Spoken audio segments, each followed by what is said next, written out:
네, 셀트리온이 또 한 번 자신감을 드러냈습니다. 올해 매출 목표 3조 5천억 원을 넘어서 내년엔 5조 원 매출을 거둬들이겠다라고 제시했습니다. 네, 지난해 매출과 비교해보면 전년 대비 61% 그리고 43%까지 이 매출을 끌어올리겠다는 계산입니다. 최근 바이오 업종의 분위기가 좋긴 한데요. 이 서정진 회장의 자신감, 과연 근거 있는 자신감인지 제가 취재한 내용들 전해드리겠습니다. 네, 셀트리온, 모건 스탠리 글로벌 헬스케어 컨퍼런스를 통해서 중장기적인 사업 전략과 비전을 발표를 했는데요. 서정진 회장의 뭔가 의지가 느껴졌다라고 하는데 정 기자와 함께 좀 더 구체적인 내용 살펴보도록 하겠습니다. 어떤 내용이 있었을까요?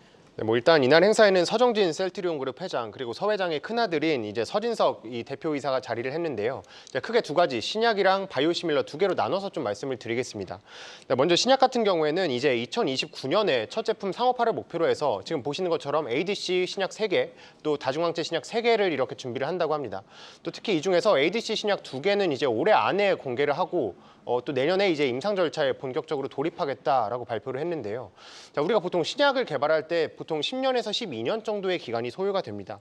그렇다 보니까 올해 안에 먼저 공개를 하겠다라는 거는 이미 밑작업을 쭉 진행을 해왔다는 거고요. 그래서 오늘 제가 셀트리온 쪽에 확인을 해보니까 사실 이미 공개를 하겠다는 파이프라인들은 이 비임상을 거치고 있다라고 이야기를 했고요.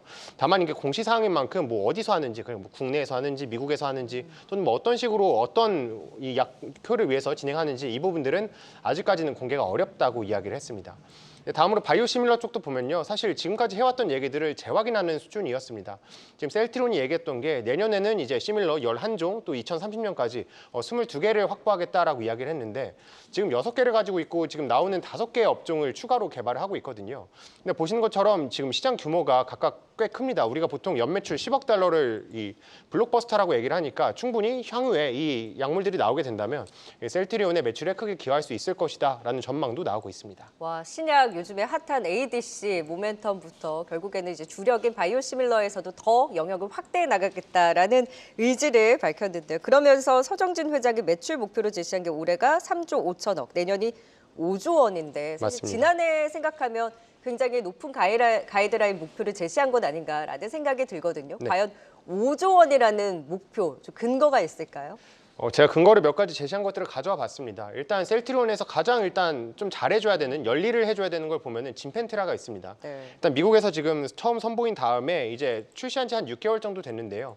지금 서 회장이 얘기하는 게 지금 출시 6개월 만에 3대 PBM 그리고 처방집이랑 이 등재 계약을 체결을 했고 또 이번 달 중에는 이제 SNS라든지 TV 광고도 한다고 합니다. 이것도 좀 긍정적으로 작용할 것으로 보이고 또 하나가 지금 그래서 이 올해 매출 목표 2,500억 원 달성을 할 수 있을 것이다라는 이야기가 나오고 있고요. 또 하나가 이제 바이오시밀러인데 제가 이것도 자료로 준비를 해봤는데 전년 대비로 해서요. 1분기에는 58%, 또 2분기에는 거의 104% 꾸준히 증가를 하고 있습니다. 때문에 시밀러 측면에서도 굉장히 긍정적일 것이다라는 이야기가 나오고 있고요. 또 몇 가지를 살펴보면 일제 합병 얘기가 있습니다. 셀트리온 헬스케어랑의 합병이었는데 네. 이후로 좀 원가율이라든지 이런 것들이 빠르게 올라왔는데 이게 점점 자리를 잡아가면서 내려오고 마진율도 개선될 수 있을 것이다라는 이야기 나오고 있고요. 또 이제 캐파 증설 얘기도 나왔습니다. 근데 이건 증설은 불가피한 상황인 만큼 국내나 미국이나 어디에서 할지 이런 것들은 올해 안에 결정하겠다라고 이야기를 했고 사실 이 회사 같은 경우에는 셀트리온의 100% 지분으로 가져가면서 요즘 생물보호법 얘기 많이 나오잖아요. 네. 이와 관련해서 지금 CDMO 쪽으로도 적극적으로 활용하겠다라는 이야기도 나왔고요. 자, 끝으로 말씀드릴 게 이제 신규 기업 투자입니다. 셀트리온 측에서 계속해서 투자를 고려를 하고 있고 현재도 몇몇 기업들을 물색을 하고 있다고 합니다. 그래서 기회만 난다면 조건만 맞는다면 빠르게 기업에 투자하겠다라는 목소리도 나왔습니다. 네, 일단 좋은 얘기는 다 나온 것 같아요. 다 나왔습니다. 신약에 대한 포인트도 있었고 바이오시밀러로 인해서 우리 실적 굉장히 고성장할 수 있는 그 목표에 대해서도 얘기했고 그리고 투자도 활발하게 하겠다. 무엇보다 헬스케어와의 합병에 있어서도 꾸준한 성과를 좀 기대해 볼 수 있겠다라고 얘기는 했지만 사실 제약과의 합병이 좀 무산이 됐었잖아요.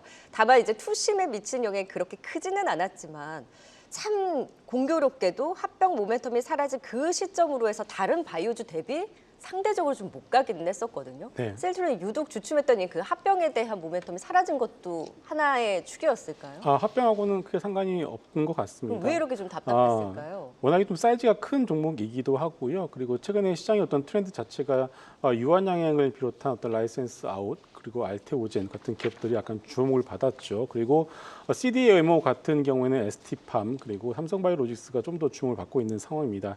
근데 올해 셀트리온이 선택한 전략이 바로 이 높은 시가총액, 높은 멀티플을 정당하기 위한 방법으로 신약 개발에다가 이제 포커싱하게 됐잖아요. 그러다 보니까 아직까지 뭐랄까 정체성에 대해서 시장이 이 셀트리온에 대해서 과연 실적주로 봐야 될 것인지, 진펜트라 하반기에 대한 실적주로 봐야 될 것인지, 아니면은 이 멀티플을 높이 주기 위한 어떤 신약 개발 업체로 봐야 되는지, 아직 이것에 대해서 시장의 어떤 합의가 만들어지지는 않는 것 같아요. 그렇게 컨센이 만들어지지 않았기 때문에 주가가 가다 말다 옆으로 행보하는 그런 모습을 보여주고 있다, 이렇게 보시면 될 것 같고, 둘 다 중요할 것 같습니다. 일단 하반기에는 진펜트라가 진짜 회사가 말을 하는 대로 잘 되는지, 숫자가 찍히는지 여부가 일단은 중요할 것 같고요. 네.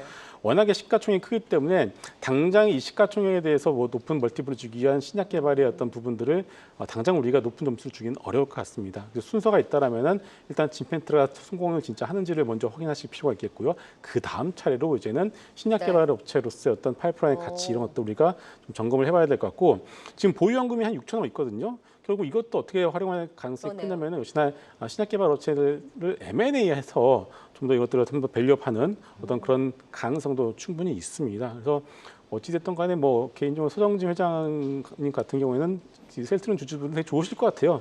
그래서 시장이 약간 어려울 때마다 항상 좋은 내용 뭔가 가지고서 액션을 해주시잖아요. 취하시니까요. 네. 그러니까 한번 좀 지켜볼 필요 있을 것 같습니다. 그러면 셀트리온 같은 경우에는 지금 말씀해 주셨다시피 어쨌든 진펜트라를 비롯해서 실적으로 보여준 다음에 이제 신약에 대한 모멘텀이 부각될 가능성이 있다, 순차적으로. 그러면 본격적으로 주가가 반등할 수 있는 시점과 뭔가 이렇게 들어보면 좋은 건 좋은 건데 등치가 크다 보니까 다른 바이오주 대비 매력도가 좀 우선순위에서 밀리는지에 대해서 그 네. 의견이신가요? 그렇죠, 맞습니다. 그러니까 결국 우리가 시점을 한번 여쭤보신다면 제가 순서를 갖다가 진펜트라를 먼저 놓지 않겠습니까? 네네. 그러면 진펜트라가 잘 되는지 여부는 결국 실적 시즌 그러네요. 즈음에서 아마 나올 것 같아요. 그래서 네. 본격적인 주가의 반등은 실적 시즌, 우리가 대충 보게 되면은 10월달 한 중순 정도로 봐야 되겠죠. 그래서 한 10월 정도부터 본격적인 어떤 주가의 반등을 좀 기대를 해볼 수 있을 것 같고, 네. 지금 같은 경우는 일단 뭐 주가가 지금까지 올 한 해 내내 했던 것처럼 횡보할 가능성이 좀 크지 않을까, 이렇게 보고 있습니다. 그러면 김성훈 이사의 한마디는 진펜트라로 실적으로 보여줘야 된다. 네. 이고 정호진 기자는 셀트리온 어떻게 또 한 줄 정리해 주셨을까요? 네, 일단 뭐 오늘 온기가 돌아오고 있지만 지난 8월부터 해서 코스피나 코스닥 각각 뭐 9%, 13%나 빠졌거든요. 이 와중에도 좀 바이오가 탄력성을 보이고 있긴 한데 사실 뭐 비컷에 대한 기대감도 조성되고 있고 여러 개 있긴 하지만 방금 이사님 말씀처럼 뭐 여러 가지 사항들을 확인을 해봐야 됩니다. 뭐 포트폴리오는 얼마나 되는지, 뭐 현금은 얼마나 들고 있는지 이 부분 봐야 되기 때문에 오늘 주제는 이제 선별 필요한 바이오 상승 근거 체크로 마무리하겠습니다. 체크를 해야 되는군요. 네, 셀트리온에 대해서 체크가 필요하다라고 또 말씀 주셨습니다. 엔터프라이즈 셀트리온 이슈까지 살펴봤습니다. 정호진 기자 수고하셨어요. 감사합니다. 계속해서 다양한 경제 이슈를 알고 싶다면 구독과 좋아요, 알림 설정 부탁드립니다. AI 캐스터 권미정이었습니다.